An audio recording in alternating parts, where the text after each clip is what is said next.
জাহান্নাম বছরে 2টা নিঃশ্বাস ছাড়ে। কয়টা নিঃশ্বাস? একটা নিঃশ্বাস গ্রীষ্মকালে যখন প্রচন্ড দাবদাহ চলে, ওইটা হচ্ছে জাহান্নামের নিঃশ্বাসের ফসল।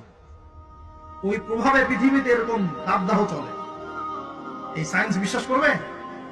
করবে না। ওর বিশ্বাসের আমার যায় আসে না। আল্লাহ পাক বলেছেন সত্য, রাসূল বলেছেন সত্য।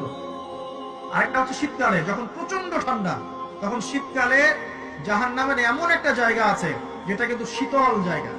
জাহান্নামের পুরো জায়গাটাই কিন্তু আগুন নয়, এমনও জায়গা আছে যেটা কি খুব শীতল। ওই শীতল অংশ শ্বাস ছাড়লে এই যে পৃথিবীতে এই শীতের একটা প্রভাব চলে আসে, প্রচন্ড ঠান্ডা শৈত্যপ্রবাহ চলে আসে। এটা হয়তো অনেকে বিশ্বাস করবে না, মনে করবে যে ধর্মান্ধ কথাবার্তা। হাদিসে আছে নবী সাল্লাল্লাহু আলাইহি ওয়াসাল্লাম বলেছেন, কে সত্যবাদী?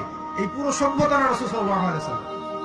এই বিশ্বের সমস্ত মানুষ সত্যবাদী বেশি না আল্লাহ রাসূল বেশি সত্যবাদী? বাস, আর কোনো দরকার আছে কথা?